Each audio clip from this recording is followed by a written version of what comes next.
నమస్తే welcome to our channel. అవినీతిపై YCP అధినేత వైఎస్ జగన్మోహన్ రెడ్డి అసెంబ్లీలో చేసిన ఓ ప్రసంగం చాలా మందికి పదే పదే గుర్తుకు వస్తూ ఉంటుంది. యూట్యూబ్ తో పాటు సోషల్ మీడియాలో తెగ వైరల్ అయిన సదరు వీడియో ఇప్పటికీ అప్పుడప్పుడు ట్రెండింగ్ లోకి వస్తూనే ఉంటుంది. 2014 ఎన్నికల తర్వాత అసెంబ్లీలో విపక్ష నేత హోదాలో ఆయన చేసిన సదరు ప్రసంగంలో తాను అవినీతికి పాల్పడనే లేదని చెప్పుకున్నారు. అంతేకాకుండా తన ఆస్తులు లక్షల కోట్లు అని ప్రచారం చేస్తున్నారని వాపోయిన జగన్ ఆ మేర ఆస్తులను చూపిస్తే ఆ ఆస్తులన్నింటినీ నిరూపించిన వారికే రాసిస్తానని ఓ రేంజ్ లో సవాల్ విసిరారు. జగన్ ను అభిమానించే వారికి ఆ వీడియో సరికొత్త ఉత్సాహాన్ని ఇస్తుంటే జగన్ నిజస్వరూపం తెలిసిన వారు మాత్రం ఈ వీడియో కనిపించినంతనే అవినీతి గురించి శుద్ధులు జగన్ మాత్రమే చెప్పాలంటూ సెటైర్లు సంధిస్తున్నారు. ఇప్పుడు బయటపడిన జగన్ చేతివాటం గురించి ఎంత చెప్పుకున్నా తక్కువే. ఇప్పటికే దాదాపుగా అన్ని విధానాల్లో ప్రజాధనాన్ని నొక్కేసిన జగన్ తాజాగా హెలిప్యాడ్ పేరిట లక్షలకు బదులుగా కోట్లను కొల్లగొట్టేశారు. తాను సీఎం గా ఉండగా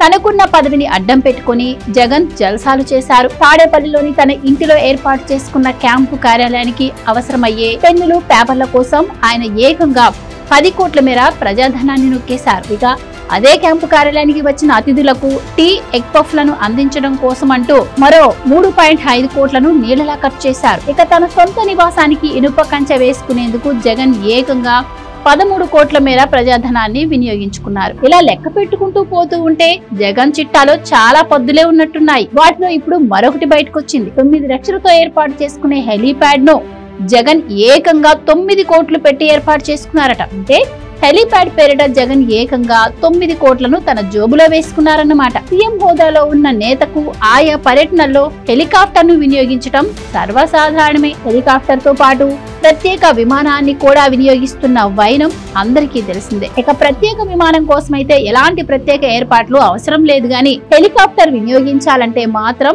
కొన్ని ప్రత్యేక ఏర్పాట్లు అవసరమవుతాయి. వాటిలో హెలీప్యాడ్ ప్రధానమైనది. ఈ హెలీప్యాడ్ ను ఏర్పాటు చేసుకునేందుకు ఎంత ఎక్కువ అనుకున్నా 9 లక్షలతో అద్భుతమైన హెలీప్యాడ్ ను ఏర్పాటు చేసుకోవచ్చు. అది కూడా శాశ్వత ప్రాతిపదికన ఆ మొత్తంతోనే హెలీప్యాడ్ ను ఏర్పాటు చేసుకోవచ్చు. మరి జగన్ మాత్రం తాను నిర్మించుకున్న హెలీప్యాడ్ కోసం ఏకంగా 8.6 కోట్లను వినియోగించారు. సర్కారు ఖజానా నుంచి ఈ మొత్తాన్ని ఆయన డ్రా చేసుకున్నారు. అంటే ఇప్పటిదాకా ప్రతి చిన్న విషయానికి కూడా కోట్లాది రూపాయల ప్రజాధనాన్ని అప్పనంగా నొక్కేసిన జగన్ చివరకు హెలీప్యాడ్ నిర్మాణం పేరిట కూడా ప్రజాధనం నుంచి 9 కోట్లను నొక్కేశారన్నమాట. ఈ లెక్కన ఇంకా బయటపడిన జగన్ లీలలు ఎన్ని ఉన్నాయోనన్న అనుమానాలు వ్యక్తమవుతున్నాయి. Please subscribe to Leo news for more videos.